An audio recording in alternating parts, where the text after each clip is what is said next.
that gets underway shortly. It's coming up to 20 minutes to 10 o'clock here at ENCA on this Tuesday morning. Let's focus on this story now. The COVID-19 pandemic has led to many people working from home. This means offices are empty.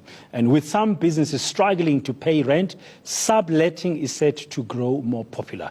Let's discuss now the pros, cons, and hidden costs of subletting and how you can bring it about. We're joined via Skype by Justin Tom from Galetti Corporate Real Estate. Justin, very good morning to you. Firstly, just above it, everything else, how bad is office occupancy at the moment? I saw a statement that you wrote, and you say it's 50%. But is it possible that some of it is less than 50%? Good morning to you and all your viewers. Yes, definitely. It's definitely probably less than 50% at the moment. But we don't only speak about office occupancy at the moment. Remember, there's also a large warehousing and logistics sector in our economy as well. Yeah, now, I mean, office space specifically needs to find, I guess, as you argue, innovative ways of making sure that that space is used properly. Yes.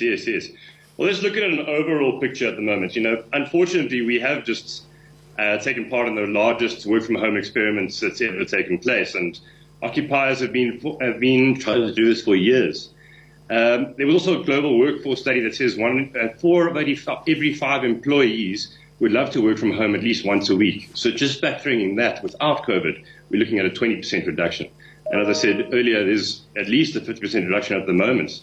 Yeah, and I mean, if you hear the scientists and where we are at globally and locally in terms of the pandemic, it's going to take years for office space to really recover to the capacity we used to see just 5-6 months ago. Yeah, very correct in saying that. We see in our own predictions about a 3 to 5 year wait until we get to pre-COVID levels of office occupancy in South Africa.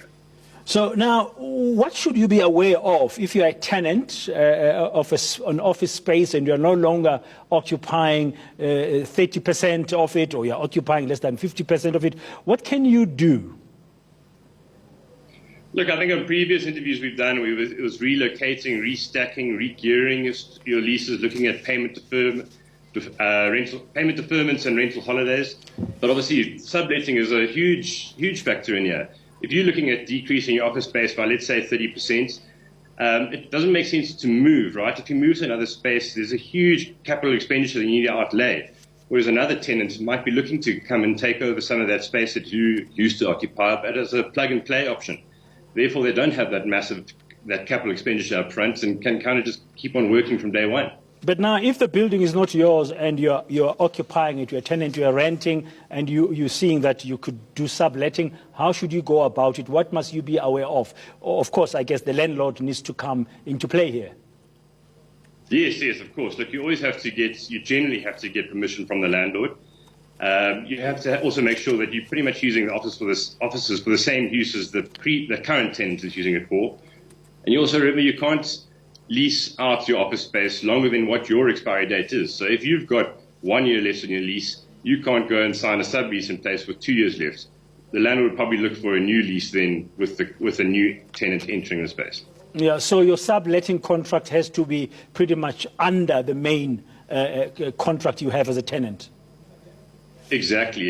And I would employ any tenants that are looking at subleasing some of their space to obviously look at their contracts and look at some of the pros and cons in it, especially are you covered in any damages? You might have to take additional insurance out, or at least make sure that the current tenant that's going into place is going to abide by the same laws of your current lease contract. Yeah, so they can't come in and you are using it for one purpose and then they use it for something else. Generally speaking, no, they can't. Yeah, and then you have to make sure you cover yourself for damages. Sorry, Justin, you're saying? Yeah, but generally speaking, if you're using it for offices, and we are speaking about commercial office space at the moment, generally administrative purposes are all in the same use. If someone had to come and, say, for instance, use it as a place of instruction, as an educational facility, then you would have to look at the uses. Yeah, so you have to make sure that your agreement is very clear, the subletting contract rather, your landlord is on board, and you cover yourself for things like damages, for example.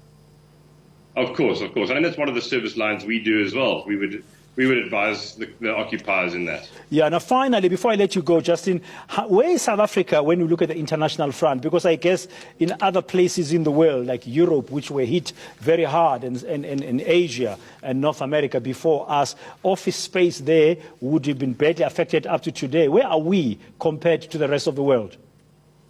Look, I think we're pretty much tracking on target with the rest of the world. Europe, obviously, we've seen them opening up their service lines a bit, but obviously they're keeping up their social distancing. So although they're reducing an office size, you're still seeing the employees sitting further apart.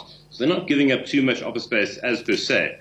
But if you look at somewhere like Boston, for instance, you could not get office space there. And now I think it's down to about 40% of the office space is currently up for sublet. Yeah, and subletting-wise in South Africa, very briefly, are people taking up this new way, tenants who are in these big office spaces that they no longer use fully? Look, I think it's seen in twofold. One on the e-commerce side and the FMCG, we've seen those guys actually needing to increase the capacity of their current facilities. Now, instead of taking up new space, they look at a warehouse that currently isn't being occupied, and they'll take that on a short-term sublease. But on the office space, an interesting one that we have advised to recently is that one of the big occupiers based in central Johannesburg has taken up 4 different locations across Johannesburg, as they don't want their employees in the same situation, in the same locations, just to not having all the eggs in one basket. Okay, thank you very much, Justin Tom. They're very interesting developments, of course, in the office space market. We see more and more office space being available, less than 50% currently occupancy in the main centers in South Africa. And he's suggesting that one of the innovative ways you could do if you're a tenant in the